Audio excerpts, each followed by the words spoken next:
Hello and welcome to a very special Saturday spirituality group with our surprise guest, Gabe Smiling Rabbit. And Smiling Rabbit has a story to share about their spiritual journey and about I don't know, whatever else Smiling Rabbit wants to talk about. Go ahead, Smiling Rabbit. Osio and Osada Sonali, which is good morning and hello and good morning in Cherokee. Um, but I had found out more that I am more geared towards the Choctaw Nation, um, and here in the Carolina and Georgia area. And I'm also Iroquois as well. Um, and I'm also connected to the Delaware tribe of the Nanaco Lenape, but I'm also Taino as well from the Mm, Puerto Rican region. mhm, And also I am African from the Guinea country in Africa. And I am also have a heritage within the Bohemia, which is in the Czechoslovakia area. And I'm also Irish. So a lot of mixture there. Um, and so my story in regards to my spirituality really comes from my roots.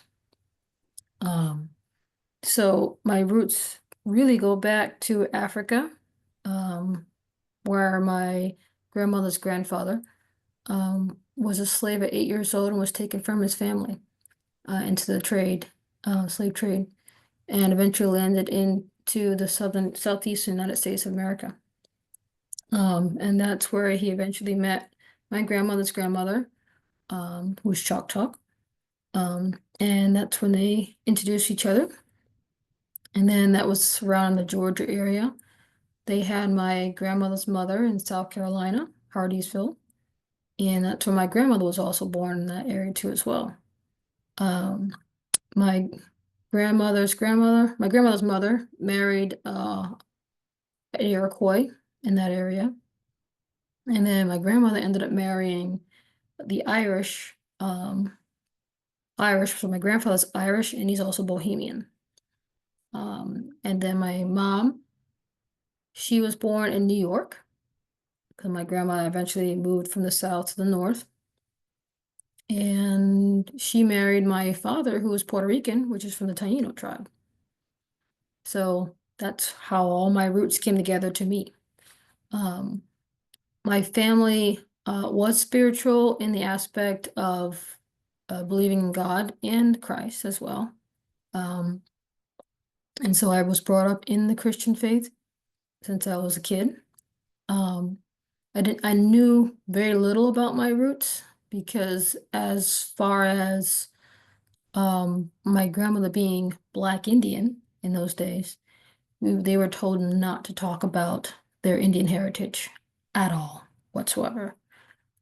So when it came time to understanding my roots, my aunt and I had to kind of pry it out of her because she was getting sick. So, um, so once we had gotten information about it, I looked into it about 2012.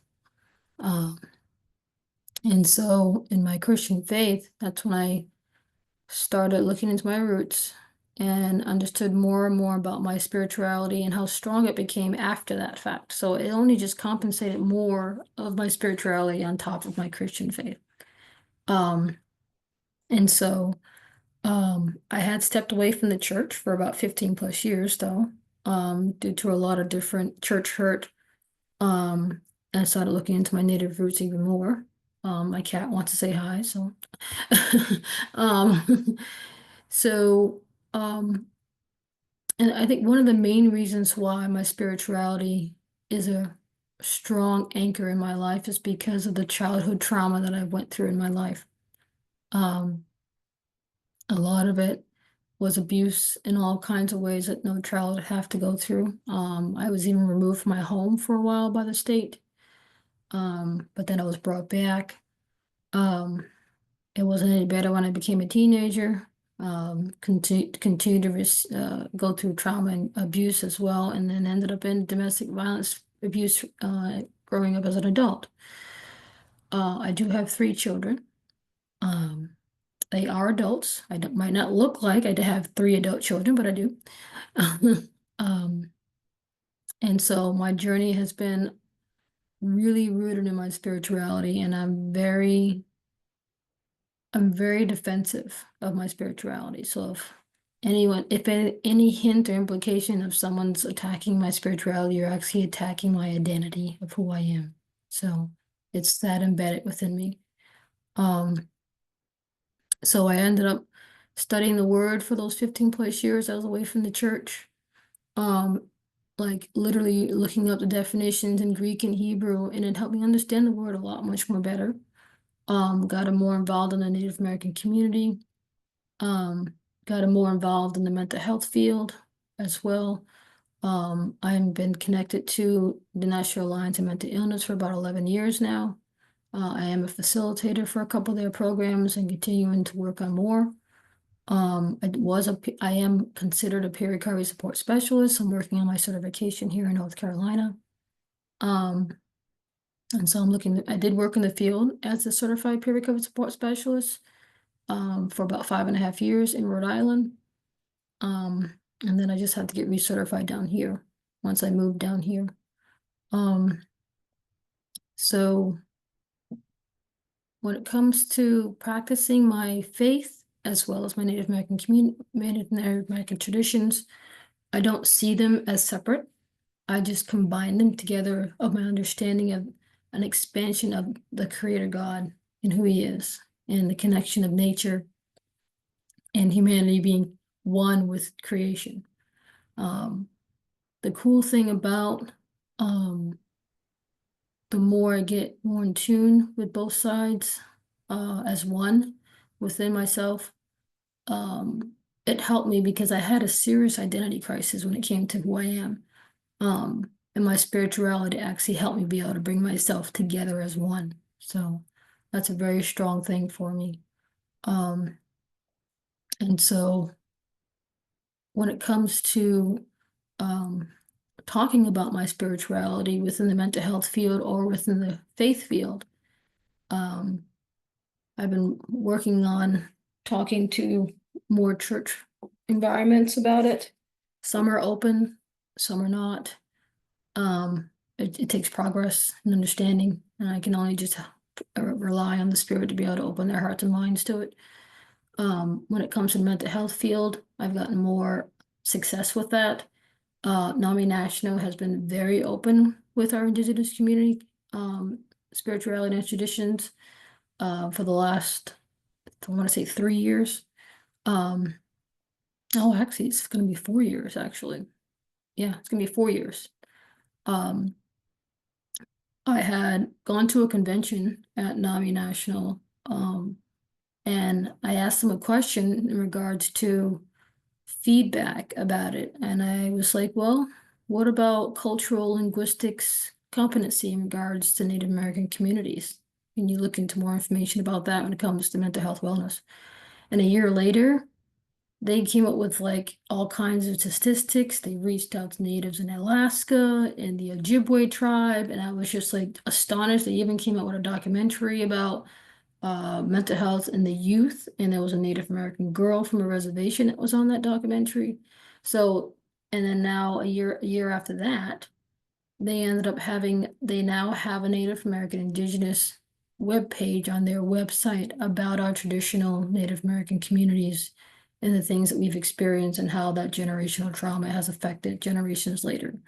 Um, and so they have definitely reached out to our communities. And so I'm very, very happy about that.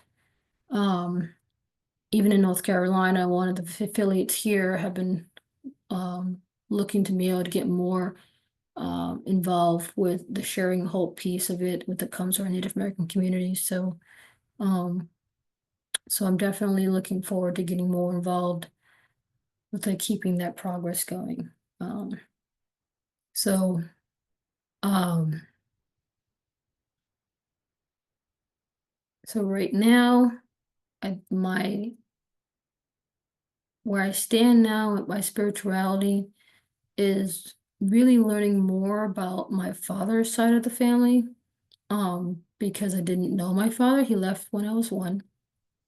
And so the Taino side of my family has been kind of um, unknown for a while. So I started looking into it more, and eventually, a few years ago, I found out there was a chief that had passed away, and his last name was Torres. So my father's name is Torres. So it turned out that I was actually part of, a chief-like family. The chief comes from chief family of leaders. Um, and the more I looked into it more, I also learned that the Tainos were the first encounter of Europeans here in the Americas. Um, and so, and to this very day, their existence is coming almost extinct in Puerto Rico now. Um, and it's really sad, which is a lot of time, which explains why a lot of Tainos came up here to the States to be able to reserve, our tribal nation and our tribe and our traditions, and who we are as a people. Um, so I'm looking forward to being able to get more involved in that community as well. Um, I also found out there were also Africans that were brought into the Puerto Rican region, and some of those countries were also from Africa. Um, Africans from Guinea, Dahomey, and I believe Nigerian, and Yoruba tribes were also brought into the area. So I also found out that I had that more African heritage and spirituality also on my father's side of the family. All of this is just most recent stuff that I've learned. Um, and it helps because, again, my spirituality is not just a spirituality. It's not a religion. It's my identity. It's who I am. It's my soul. Okay, it's my spirit connected to my soul. Um, I do have a quote that talks about that. If I can find it. Um,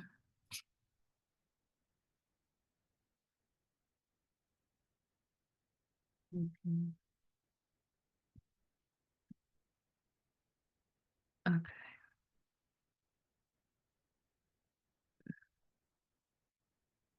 Okay, so this quote, it says spirituality does not come from religion. It comes from our soul.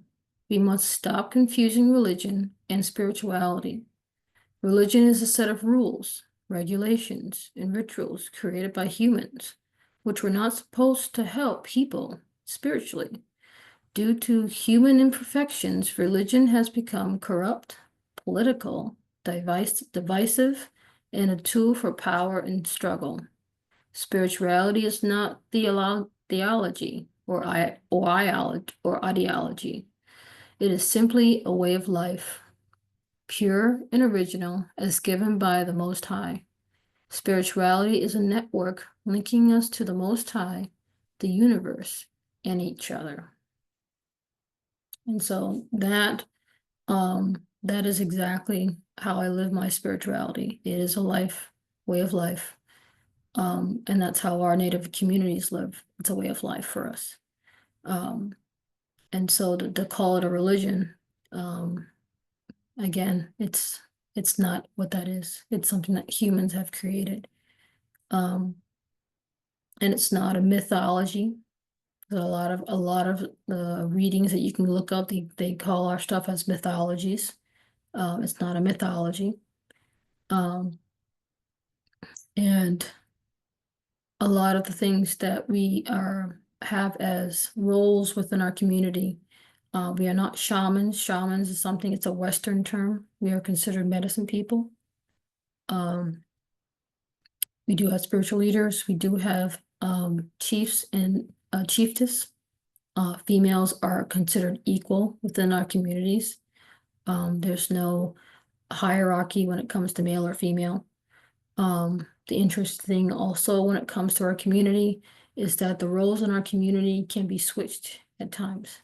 That doesn't mean that we have LGBT community people in our Native American communities. It just means that the roles are switched. So the males will stay home, take care of the kids, while the women will go out and do worship. It just depends on the role, and that's not always something that is chosen. It's something that is innately you're born with. Um, it's not a choice. It's something that you're just born with. You're led to go in that direction. But there is equality all across the board when it comes to our women and our men, as well as our children. Our children are our prize, because everything is brought down to them orally, and hands-on. The term definitely, it takes a village to raise a child. That's us. That is our communities. That's where that comes from. Um, the child is raised by literally the whole village, the whole tribe, the whole nation, the clan. Mm. And so that's why our children are very precious to us. Um, one of the things that when it comes to the Christian faith within our communities, um, a lot of us practice both. People don't realize that, what we do. A lot of them gear more towards the Catholic faith more than the Christian faith. And one of the things that I also realize is that um, not only has the Cherokee tribe translated the scriptures completely into Cherokee, the First Nations in Canada has also came out with a First Nations New Testament version. And it's on the U version, which is one of the Bible apps. So it's actually available. It's not in their language, but it's their understanding of the New Testament. And so, like, my name is Gabriella, but my given name is Smiling Rabbit. And names are given based on different things. It's based on maybe the time that you were born, what's going on when you're born, what's happening in the cosmos, what's happening around in the nature, what's happening within our tribes. If there's a particular maybe mark on you, or a type of mentality you might have when you're born or while you're being raised, they might acknowledge you have a particular type of personality or character. You might not get a given name at birth. You might get it maybe as a child, or maybe you might get it as a teenager. It's basically based on observation, the time you were born, what's going around with you, things you might achieve in life. Um, and so those are the given names. And so when it comes to the First Nation New Testament version of the scriptures, it's the same thing. They look at the characteristics and the roles of each character within the scriptures, and they give them a given name based on all of that. So in the reference of Jesus, um, I believe they call him in that scripture, creator. I believe it's creator has saved. Great creator saves his people. I believe it is basically what it is. Um, and that's just basically what his name means. It means, saves his people. Um, and since the creator gave him his name, that's what his name is that we have given. And so I thought that was just kind of interesting that they had finally combined that into their understanding of it, because it helps me when it comes to my spirituality, that I can sit there and look at the New Testament scriptures and go and look, um, and see what they have written about it. And again, it helps me be able to understand the scriptures much better from my people's point of view, which took them a very long to be able to even accept the point of view of the scriptures. Um, so um, the other thing, there are um, churches that are on reservations that are run by Native people, and there are pastors that are also ordained to be able to teach within these churches. And for example, the Lumbee tribe here in North Carolina has at least 15 churches on their reservations, and they have about 25 pastors that go in there and pastor these churches. I've been there, I met one of their pastors, and they actually did church services on Sunday morning at the powwow that I had attended a couple of years ago. Um, and they were singing worship songs within the circle. Um, it was the very first time I've actually seen that, and been a part of that. So I'm like really, really very proud of my people of moving forward in their spirituality and their way of life and accepting the combination of the spirituality of the Christian faith and the scriptures, as well as just combining it with their way of life, with their traditions, way of life as Native people. Um, again, it's really about um, just understanding that, you know, the creator of the universe cannot be contained in one book, in one box, in one church, in one people. You know, he's too vast for that. Um, and so he's reaching out to all walks of life in their understanding of who he is. So if the Muslims call him Allah, you know, if the Jews call him Yahweh, you know, if the Caribbean people call him Jah, you know, the Jamaicans, and then it doesn't matter, you know, who he is. He has many names and many names from different tribes and different people. Spirituality is very broad and very big. Um, so in my um, long-term goals is to eventually become a pastor myself and to be an outreach person within my communities, but also in communities that might be looking for hope and light, um, and just comfort to be able to be understood.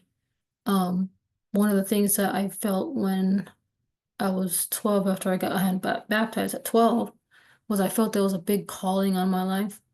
It was so strong that I just knew it was going to be huge and big. I just didn't know what it was. And then clearly around when I was 16 years old, you know, I was starting to question my own pastor's church that I was growing up in. It was clear as day that God was basically leading me to love the unlovable. Um, and so that was a very big struggle for me because love was distorted really badly when I was growing up in my family and the abuse that I was experiencing, and even as a teenager and having identity crises. And church wasn't really showing much love when I was growing up in. And so it was very hard to be like, okay, love the unlovable. I understand what you're saying. And the people around me are not really showing a good example of that.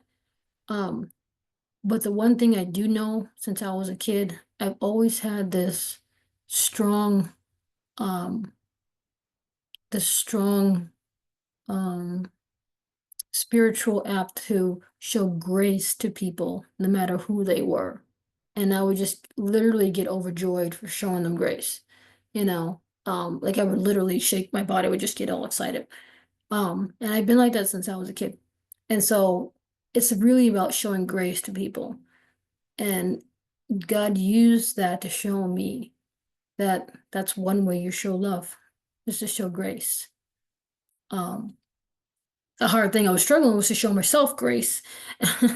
But eventually I got to that point where I got more apt to show myself grace because I would burn myself out, you know, being an empathetic person and showing grace all the time, and I would just try to pour from an empty cup. Um, so I had to learn how to balance, you know, taking care of myself and being able to just help out people that might need help with something. Um, so I'm just glad that I had the opportunity to be able to speak my story about spirituality, being a strength for me. Um, it's resilience is what my spirituality helps me with. The biggest thing is bouncing back from that. Um, and so I'm just grateful to be able to share that with you. And I do I think I did give you the restrictive descriptions, right, Dan? So Yes, you will be known as Smiling Rabbit. okay, thank you. Um, so yeah, so I just thank you for you guys for being here to listen to my story, and I really hope that you could be able to make sure the people that did not show up today that they are able to hear my story as well and get something valuable from it in regards to themselves and how to interact with the world around them, whether it's spiritual or whether it's just a connection with just the nature around them and the people around them, and help that to be able to help them know who they are and find their identity as well. So So thank you. Thank you very much. That was uh that was incredible. All right. So I'm sure there are folks who have a lot of questions and comments, but let me go first. Smiling Rabbit, um, acceptance has you're mixed. You have so many different cultures and histories inside your one person, and acceptance. Have you felt accepted? Were there people who rejected you from these different communities that you're a part of? Yes. Yes. And to kind of give you an example of that, I will share a photo with you.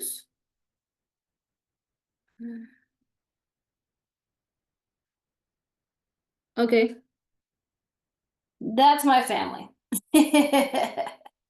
As you can see, I stick out like a sore thumb. So, um, and that's the side of my family, my father, that I got. My sister, who's right there with the, oh, sorry, right there. Um, she was the first one to be like, she hasn't liked me ever since. So just my sister, unfortunately, is from the same father, and she looked like my mom, which is above me right there. And um, for some reason, she considers me her little white sister. So, so even growing up in my family, even my sister didn't like me.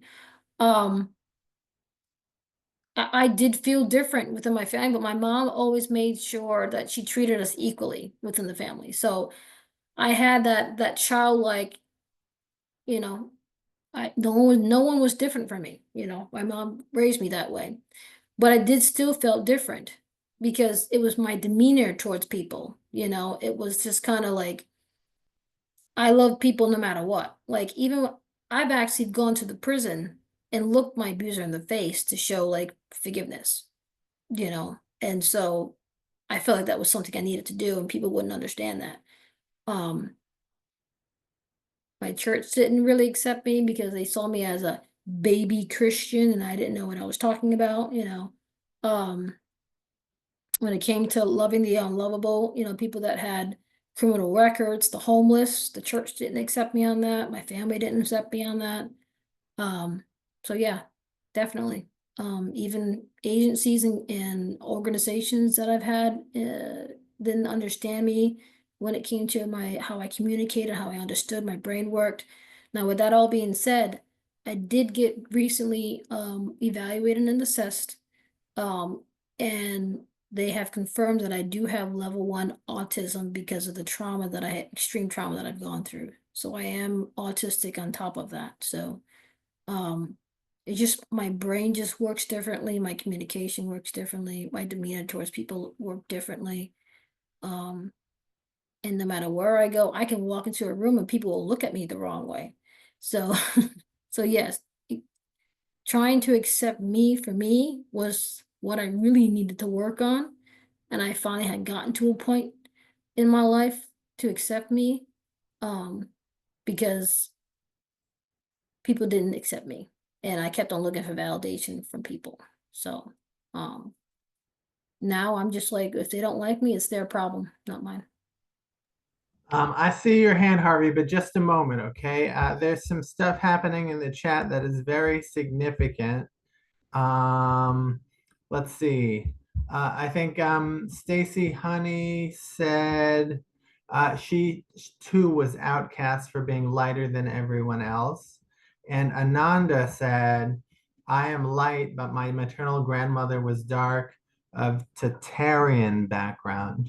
And you guys can feel free to unmute yourself if you want to talk, but let's go to Harvey just for the moment. Yeah, thank you, Smiling Bear. I just wanted to address your Christian name, Gabriella, or you pronounce it Gabriella, I guess, for yourself. Gabe, you're no, you're muted. Yes, so that's the other thing that I dealt with when I was a kid. People pronouncing my name wrong. Okay.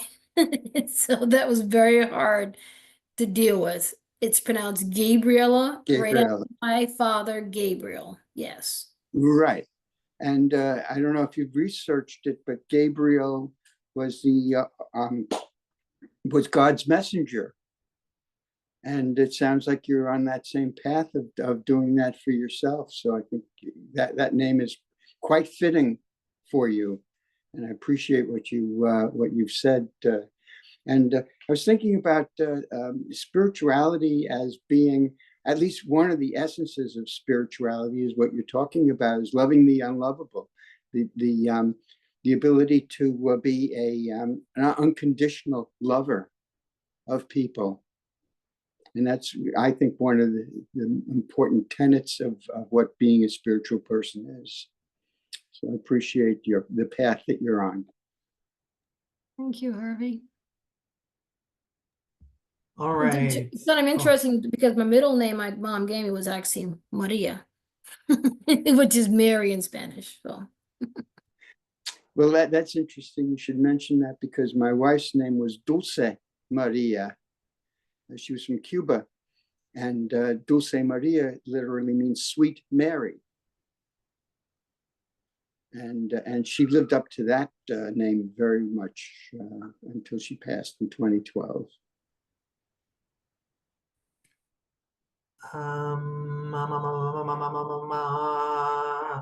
Oh, sorry, Taino. Let's see.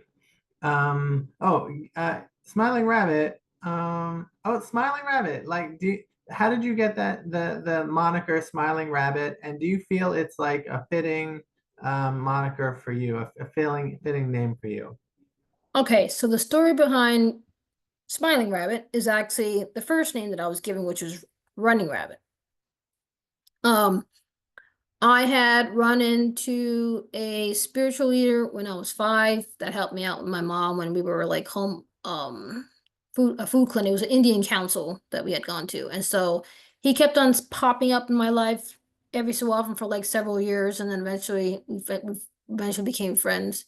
And then I ended up becoming an understudy to be a spiritual woman and a medicine woman. So it was one day we were walking and I was talking to him about some stuff about traditions. And I asked him, I says, well, how does someone go about getting a name? So I didn't ask him to give me a name. I said, how does someone go about getting a name? So he was telling me how is what I had explained to you guys about how we get names.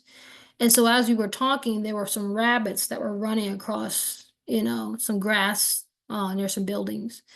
And he saw them. I saw them by a glimpse, but and so he'll let me know what he thinks what he'll come up with, and then he'll let me know by the time I get to a powwow, because that's how we do that. We do that within the sacred circle. They take some tobacco, they go into the circle and they say a prayer over you, and they basically confirm your name within the circle. And so he told me that my name was Running Rabbit, and he told me how he got it.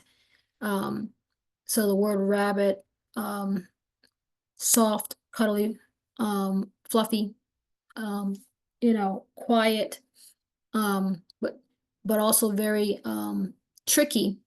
Not tricky as in bad sense, but they have to be able to trick the predator to get away. So it's kind of like a wise way of outwitting a trickster. And so, but I ended up changing it eventually to Smiling Rabbit, probably about a year and a half ago. Because I felt like I was running away from my purpose a lot of times, due to fear. And I wanted to reclaim my joy. And so I had asked the spiritual leader if it was all right for me to change my name. And so he agreed, and then we established it within the circle, and that's how I got my Smiling Rabbit name. All right, that's a pretty cool story. Anyone else want to I ask? do. Oh, go ahead, Chaplain James. Smiling Rabbit. Don't I know you? Hello? Yes. Okay, don't be scared to tell them. How you doing? I'm good. All right, it's been a while.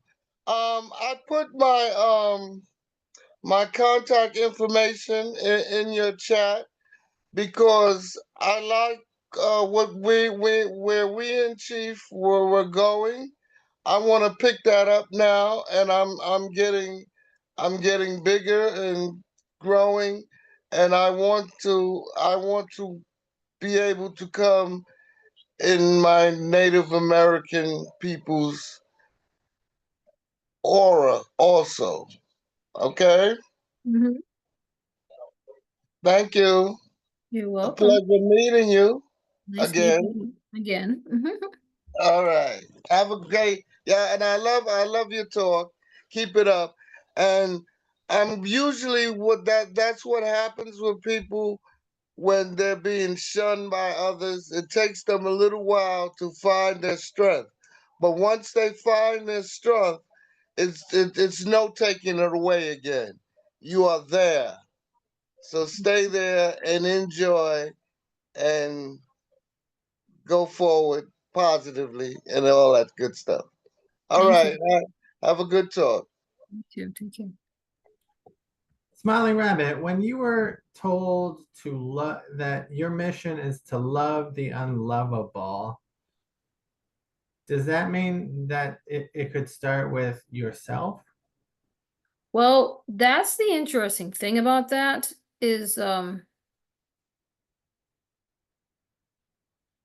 I was a person during that time frame that I helped people and put myself on the back burner, which is why I burnt myself out eventually. Um, and so I had to learn how to love myself, and that didn't really come until my mid 20s. No, mid late 20s, I think it was. Um, where I had to step back and I had to focus on my wellness. Um, because I was focused too much on helping people. Um, but that still caused me to struggle because um, I would again get back into that helping other people. Um, but I had a little more better balance when I was working in the field. But eventually, after 5.5 years, I burnt myself out again. One of the reasons why is because I was also an alcoholic during that time, so I was focusing on my mental health, but I was not focusing on my sobriety and getting off alcohol and realized I was an addict addicted to alcohol.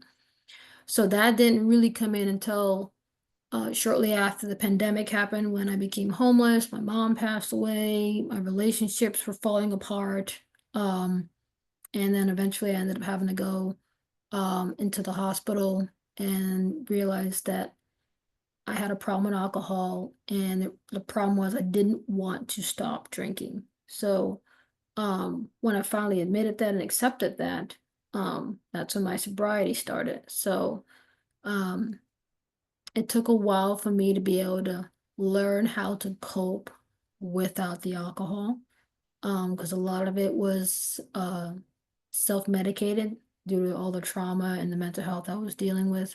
So that took me a long time to be able to reestablish myself again, um, and to strengthen my spirituality. And so it really didn't happen until after I've moved from Rhode Island. So I was born and raised in Rhode Island.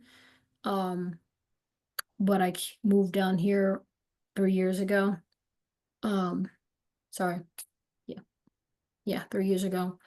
Um, and so, but I still struggled down here because I was in a really bad relationship. It really wasn't until I finally got away from that relationship and been in my own place for a year now, um, that I have been able to uh, ground myself back to, um, well, actually ground myself for the first time being on my own, not in a relationship, living with anybody, to be able to get to that place. Um, so yeah.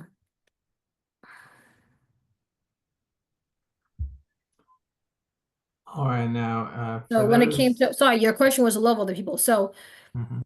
when it came to loving other people, is I was in these relationships, and that was one of the reasons why I got stuck in those relationships, was because I was loving them through their mess, through the stuff that they were going through themselves. Um, but in the meantime, I was also getting abused at the same time. Um, but that didn't stop me from going out and helping out the homeless, didn't stop me from helping the people that were mental health, or substance use. Um, it didn't matter if they had a criminal background, didn't matter what faith they had or what beliefs they had or what lifestyle they had. I still reached out to them. Um, and so that didn't stop me from doing that. Um, I still did it to the best of my ability. It was just something that was adamant in my heart to do, even though my life and my mental health might have been falling apart at the time. But when I got enough strength to be able to get up and to keep moving, the whole point was to keep moving forward no matter what. That and the hope that helped me be able to keep moving, that things were going to get better eventually. Um, but it didn't stop me from helping people and reaching out to people no matter what, no matter who they were, no matter who came into my life. So, and it didn't matter when I came down here to North Carolina, the same thing. So, All right. Anyone? Thank you for sharing your story. I appreciate it. Thank you. you're welcome. Anyone else? Stacy Honey, maybe Ananda. You guys were active in the chat.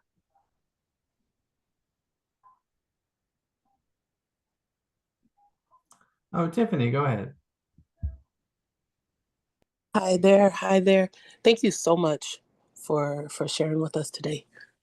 When I was listening to that part about when you made the decision to take care of yourself, what resonated for me, and it's just, I guess what I have to say is just kind of like an echo or a hallelujah, is like, you can help people, but you don't have to let people, like in your personal space, like that are having all of those like deep issues. I think that's somewhere, especially like when we're like moving through these communities ourselves, and we have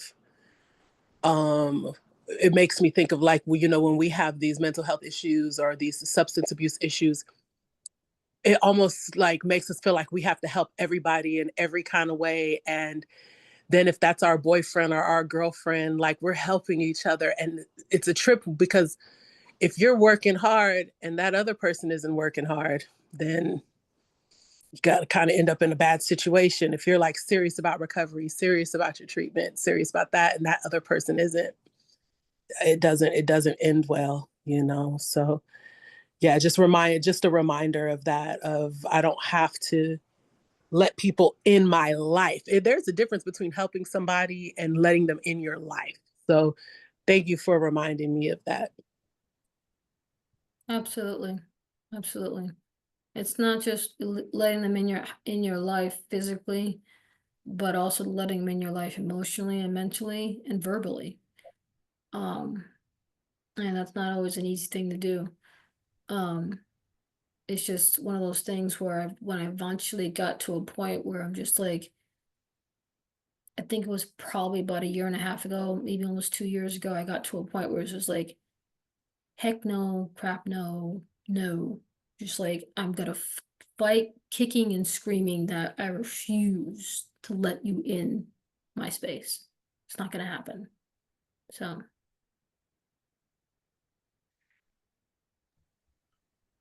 All right. Let's see. Well, why don't we do a little check-in right now with everybody here? Start with Chaplain James. How are you feeling right at this moment?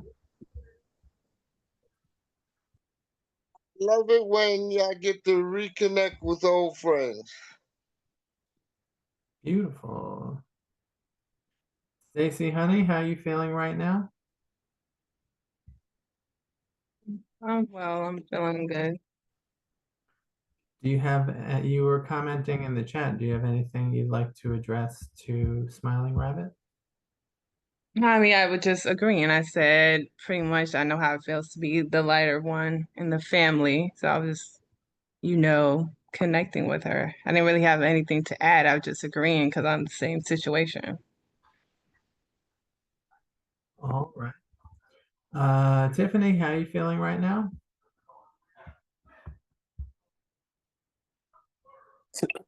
Tiffany, not Reverend Tiffany.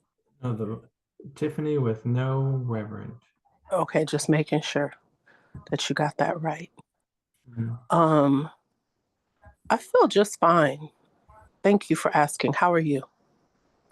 Thank you for asking me. Most people don't, and I appreciate that. I feel good. I feel like centered in that peace. Thank you. Um, oh, you got more to say, Tiffany? No, same. Bye. Oh, okay. Harvey, how you doing right now? How you feeling? You still on your phone, Harvey? There we Reverend go. Tiff. Okay. Oh, there you go. Yeah. Yeah.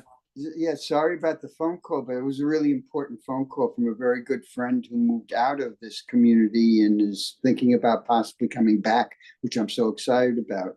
So that's good. And I got an opportunity to talk about the surgery that I'm going to be going through on June 19th.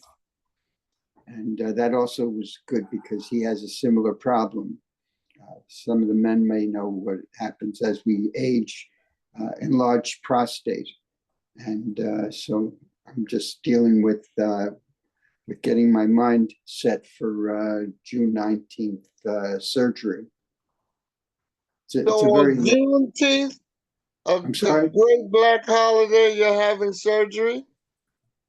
I have no choice. That's the best date I can use that they Okay, can give. well, that's good timing. Oh, that's a good time. Okay, thank you then. Okay. Yes. Okay, Yeah, it's a Juneteenth. I hadn't celebratory thought time. about that, but that's funny that you should mention it. Yeah, Oh, yes, yes. Juneteenth. All those kind of things run through my head. Okay, okay, very interesting. I'll have to remember that. So I'm going to have my surgery on Juneteenth.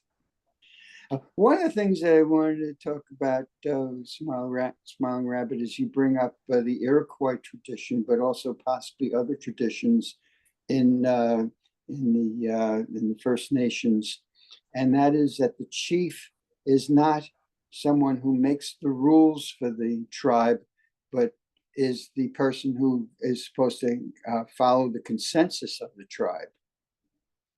And that's something that we really would have been very good if we would have gotten that straight in creating our constitution. But we didn't. We didn't get enough of the brilliance, I think, of the Iroquois Confederation and possibly other tribes of First Nations. So Harvey, would you say you're feeling gratitude that your friend is coming back to the Oh, village? absolutely, sure. Very, yep, yep. And that's how you're feeling right now? Mm-hmm. All right. Reverend Tiffany, how are you feeling right now? Good. I feel at ease. So nice. At ease and what? So nice. Feel nice. All right. So nice and warm in your tummy. Yes. Good. That's a beautiful feeling, Reverend Tiffany. Ananda, can you tell us how you're doing in the chat?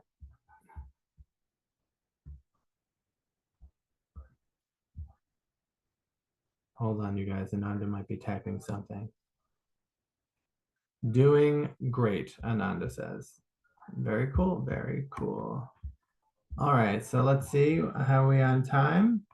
Oh, we have like 36 minutes, you guys. Wow. So let me see if I can change the view here to speaker.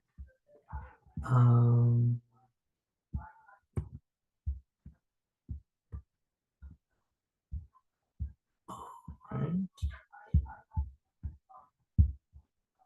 I don't know what I'm doing with this this thing here. I'm switching from gallery to speaker, but I can't figure out how we got it originally, which was really nice. So Gabe, do you want to lead us in a prayer or something? Yeah, sure. Let me see what I can get.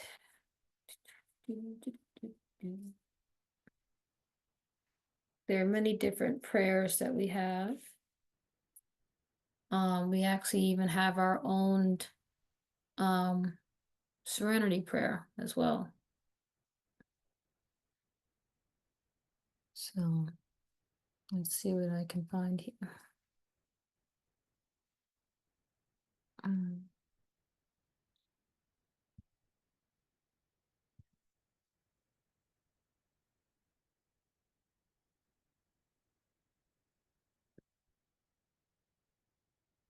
I got a prayer of peace. Okay, I really like this one actually. Okay, here's a good one. I give you this one thought to keep. I am with you still. I do not sleep.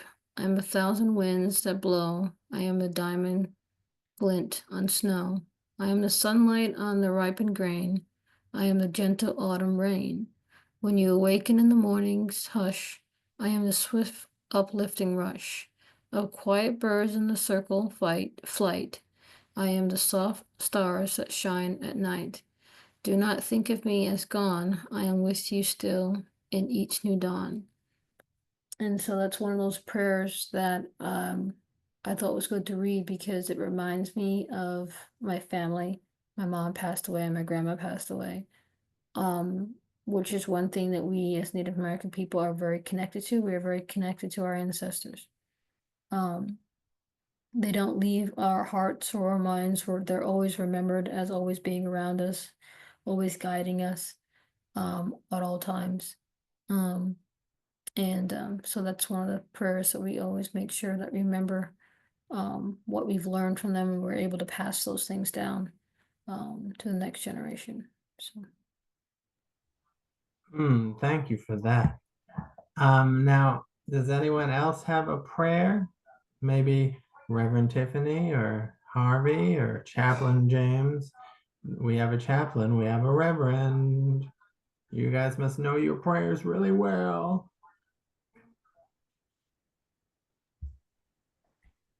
Actually, I was reminded of something very interesting yesterday because we were doing a Bible reading yesterday. And I was reminded of the fact that Jesus only gave us one prayer, which is interesting. And the prayer was supposed to be said in your closet. It was supposed to be quiet and silent and without community. And I think we all know that prayer. You want to say it? Go ahead, Harvey. Our Father who art in heaven, hallowed be thy name. Thy kingdom come, thy will be done on earth as it is in heaven. Give us this day our daily bread, but forgive us our trespasses as we forgive those who trespass against us.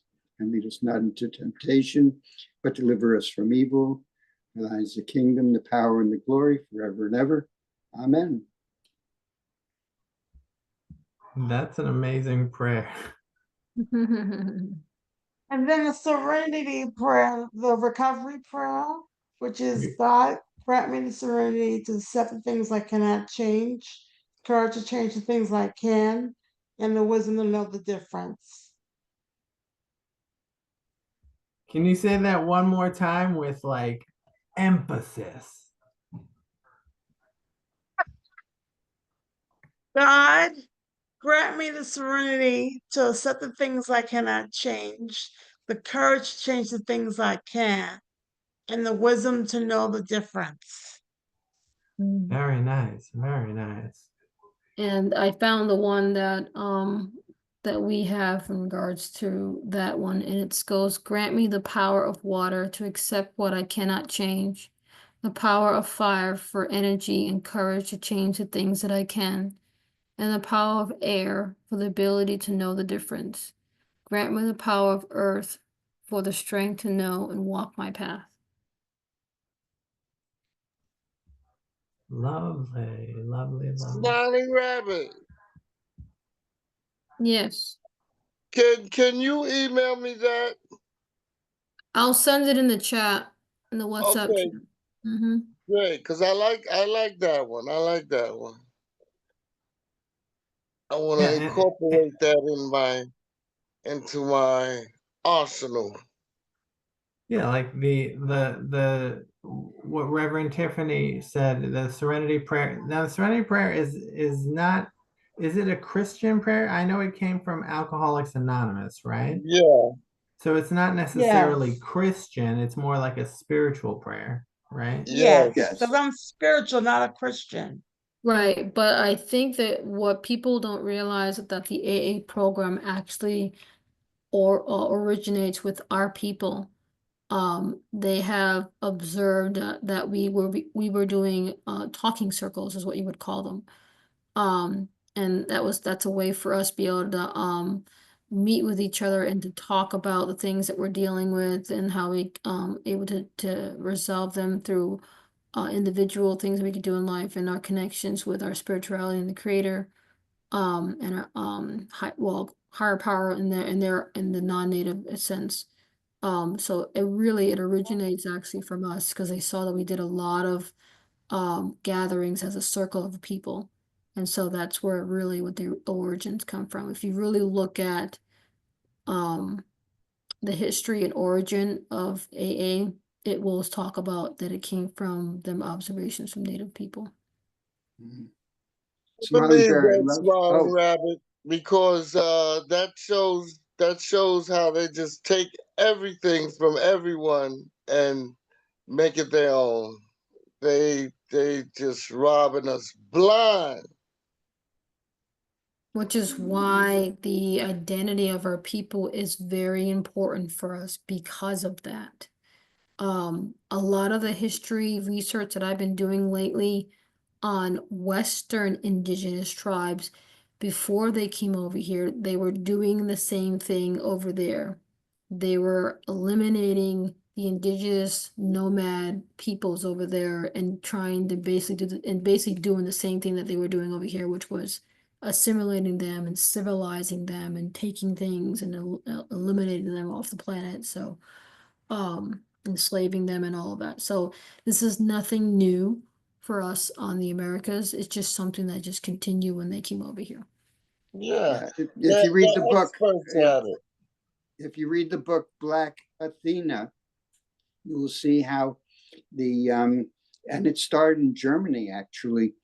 The attempt to make Greek civilization the central focus of where we all come from. And of course, that's a lie, a total lie. Greek civilization was very, very much affected by the African experience. Exactly. There's I believe there's a nomad tribe that I read about. It's called the Germanians. And they were nomad tribes. And of course when the Greek and Romans found out about them, of course they wanted to just wipe them out. So Mhm, mhm. What I liked about your serenity prayer is how it links the serenity with nature. And that's something that we as Caucasian world need to spend more time with, is recognizing and loving nature. everything is related. So everything in nature is our relatives. So So we all seem to be in a quiet and subdued space in ourselves. Why don't we take advantage of this and spend 2 minutes in contemplative silence? I will mute everyone as we do so.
Beautiful, you guys. If anyone feels the spirit moving them to speak, please unmute yourself or put something in the chat and please speak. Do I have that link for Wednesday? There's nothing happening Wednesday, is there? Yes, you invited me to some group Wednesday. Oh, I don't, I'll have to check. I'll get back to you on that. Okay. I never forget. To go back to the AA prayers. Matter of fact, one of the step prayers actually has creator in it. It's the 7-step prayer, which says, "My creator, I am now willing that you should have all of me, good and bad. I pray that you now remove from me every single defect of character which stands in the way of my usefulness to you and my fellows. Grant me strength as I go out from here to do your bidding. Amen." So it's interesting that the AA, even the AA book, so interchanges higher power, creator, God within the book, if you were to look. And that prayer you just read is from where? It's a 7-step prayer. Oh, it's part of the AA. It's the It's AA part of the prayer. AA, part of the Okay. AA prayers. Mhm. And they use the word creator. Mhm. So they use creator, higher power, and what And else? God. And God. And Okay. God. Mhm.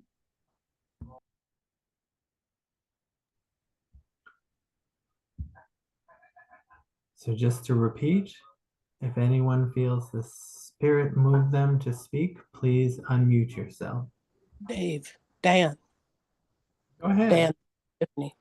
What does it also say? The one in one of when they read in the steps, it says, "Made a searching fair." Wait, what's the one where they say to the God of your understanding? There's the one of the steps where when you're reading the 12 steps in the 12 traditions, Mhm. there's the one where they say the God of your understanding. So they're not telling you which one to go to, but they're telling you to find one because you need it, but they don't tell you which one. They say just find one and sit down, basically. you know Came to understand that our lives have become unmanageable. I'm trying to remember all of the ones. I used to know them all. But yeah, it's the God of your understanding. So it could be Yahweh, it could be Great Spirit, it could be whoever, but just go over there and have a seat with them and fix it. Yeah.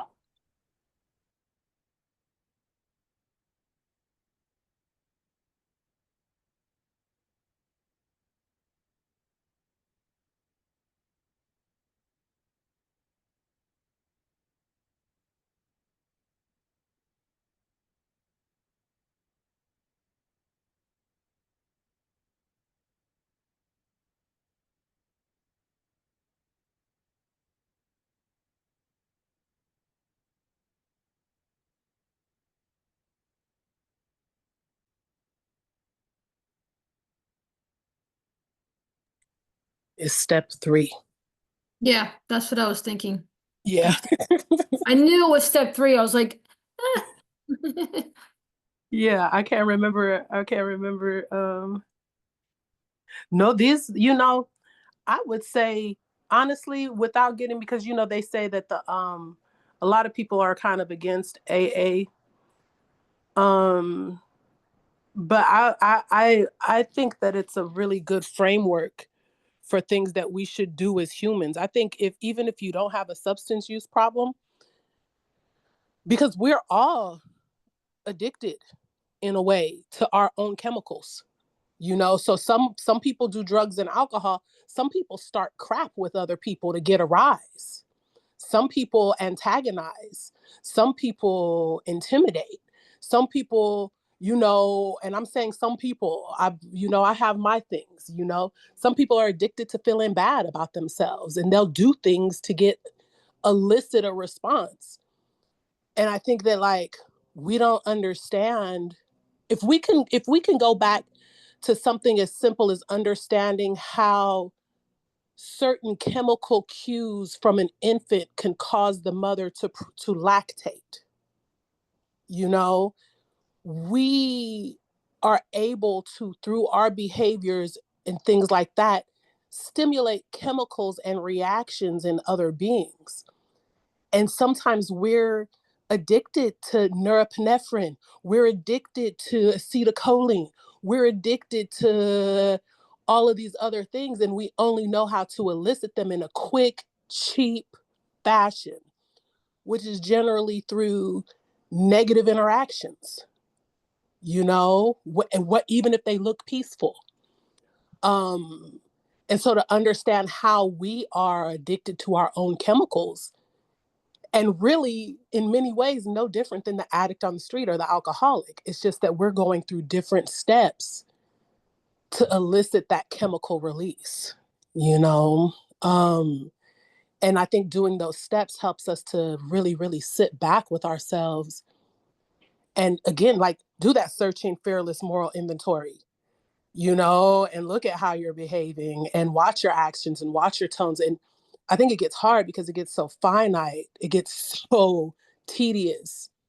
And so we have to almost be like a primate, like a monkey, grooming and picking bugs off of ourselves and each other, you know? And that's a closeness I think humans have an issue with, you know? But yeah, I think the 12 steps and the 12 traditions is a really excellent thing to add without becoming culty, you know? But I just want to put that in there.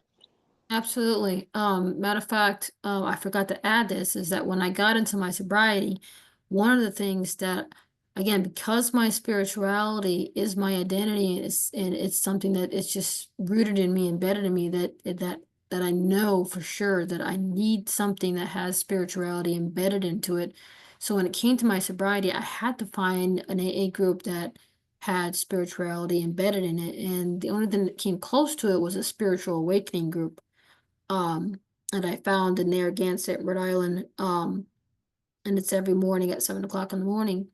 And they look at mostly the promises, and the thought of the day, all revolved around the spiritual awakening. But even that was a struggle, just having to do that every morning, and it was just becoming stagnant for me. So it wasn't really connecting my Native American spirituality. So when I reached out to my teacher, I told you I was connected to, that I was understudied for, he introduced me to the White Bison Institute. And they're the ones that are involved in the well-briety movement. So we have started our own recovery movement based in and embedded in our Native American spirituality and traditions.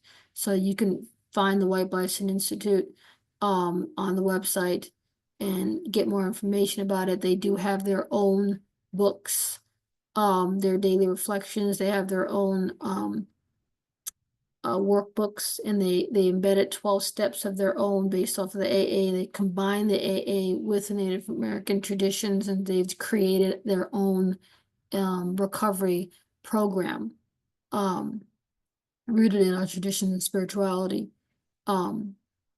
And it's basically the same type of work that we do in AA. The fourth step is very, very intense, very, very big. It's a very big section in our workbook, and I've been trying to work and start it because it's just so massive to get through that fourth step. So, but it's been very helpful because it helps me combine the faith base of AA,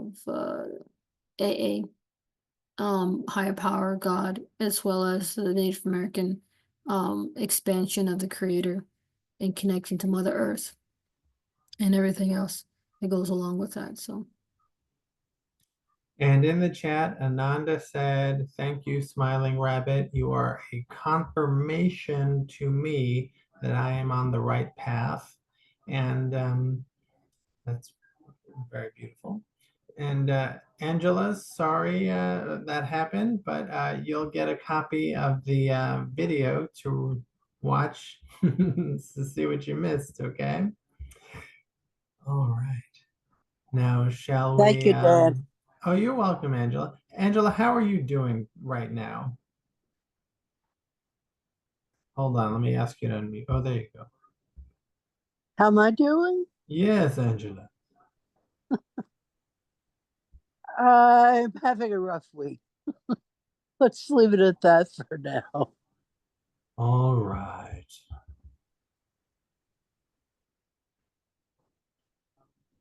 So once again, we can remain silent until anyone here feels the spirit moving them to speak, and unmute yourself. Thank you. Tiffany, go ahead. Hey, I'm just wondering if people don't know what the 12 steps are, maybe we can read the 12 steps.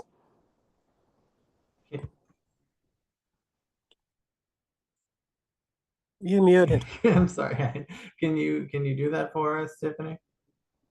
Okay. Let's see. So step 1, we admitted we were powerless over alcohol or whatever our chemical, I'm adding this, whatever our chemical fix is, and that our lives had become unmanageable. Step 2, came to believe that a power greater than ourselves could restore us to sanity. Step 3, made a decision to turn our will and our lives over to the care of God as we understood him. Step 4, made a searching and fearless moral inventory of ourselves. Step 5, admitted to God, to ourselves, and to another human being the exact nature of our wrongs. Step 6, we're entirely ready to have God remove all of these defects of character. Step 7, humbly asked him to remove our shortcomings. Step 8, made a list of all persons we had harmed and became willing to make direct amends to them. Step 9, made direct amends to such people wherever possible, except when to do so would injure them or others. Step 10, continue to take a personal inventory, and when we were wrong, promptly admitted it. Step 11, sought through prayer and meditation to improve our conscious contact with God as we understood him, praying only for knowledge of his will for us and the power to carry that out. And step 12, having had a spiritual awakening as a result of these steps, we tried to carry this message to alcoholics and to practice the principle in all of our affairs. So that's the 12 steps. Okay, so I'd like to read the 12 steps in our recovery book. It's called The Red Road to Sobriety in the Native American way. The foundation of recovery. Step 1, admit, recognize being powerless over, again, any dependence that you have. Work on 9 areas of unmanageability, which is, and the key word to that is honesty. Step 2, use the 9 areas from step 1 to create 9 areas of a vision. Oh, wait, hold on, that's not right. Hold on. Where are my steps? Sorry. I'm like literally trying to find my steps here. When I get it, oh, there it is. I got it. I got you. Never mind. I got it. Okay. Step 1, step 1, step 1, step 1. Oh, there it is. Admit we are powerless over, what did you say, Tiffany? What was it, the word you used? Whatever our chemical fix is. Okay. Yeah. Yeah. Fix. Okay, gotcha. Admit we are powerless over fixes, and it couldn't be a chemical fix, or it could be just ego, that we have lost control of our lives. So that's 1. 2, we came to believe a power greater than ourselves could help us regain control. Step 3, we made a decision to ask for help from the higher power and others who understand. Step 4, we stopped and thought about our strengths and our weaknesses and thought about ourselves. Step 5, we admitted to the Great Spirit,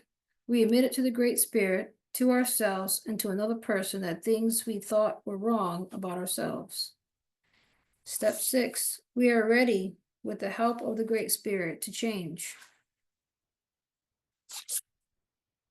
Step 7, we humbly ask the higher power and our friends to help us to change. Step 8, we made a list of people who were hurt by our fixes and want to make up for these hurts. Step 9, we are making up to those people whenever we can, except when we do so would hurt them more. Step 10, we continue to think about our strengths and weaknesses, and when we are wrong, we say so. Step 11, we pray and think about ourselves, praying only for the strength to do what is right. Step 12, we tried to help other addicts,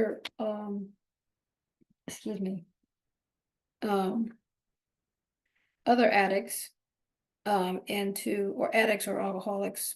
I'm not sure exactly how you would put that, but alcoholics and addicts, because you can be addicted to, like I said, you can be addicted to ego. And to practice these principles in everything we do. So those are the 12 steps in our book. As you can see, it's similar.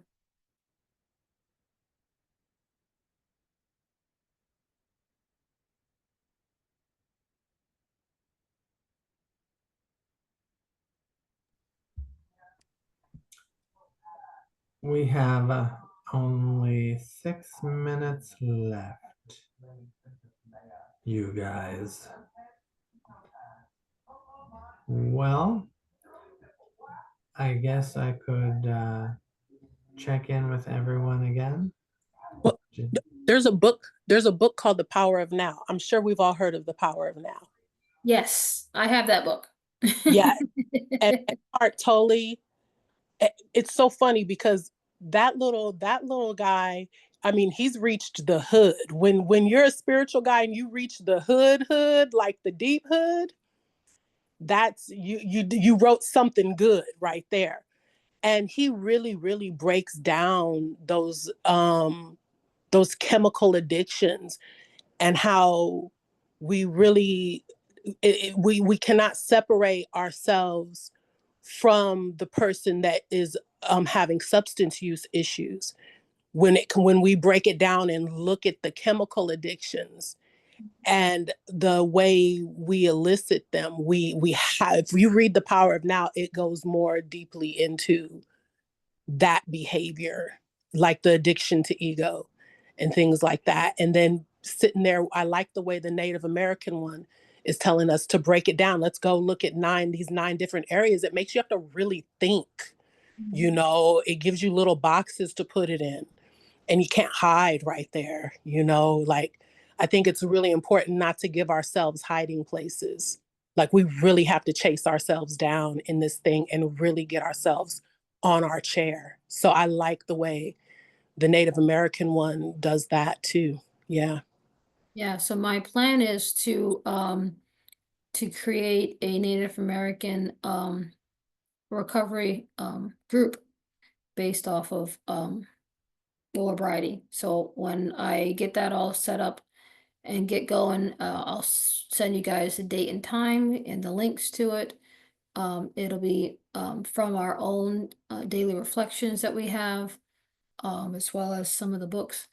Now, we do have our own general office when it comes to AA.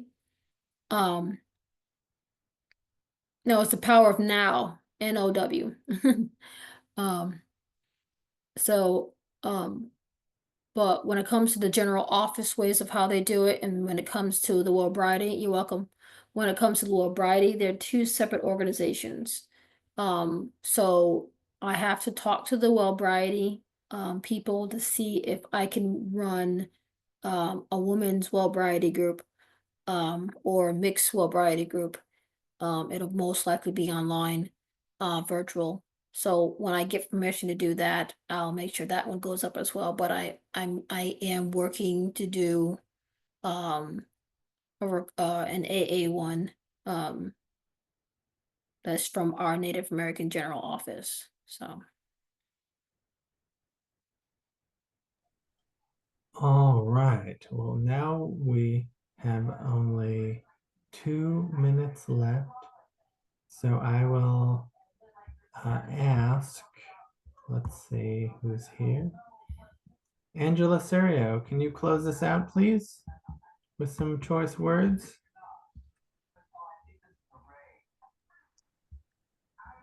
Well, I don't have any choice words today, but I'm very glad to be here. I hope you all have a wonderful week. God bless all. All right. Well, that's straight from Angela Serio. And thank you all for coming. Thank you, Smiling Rabbit, for speaking your piece and your wisdom with us. And I hope to see you all next week. I don't think we have a guest speaker.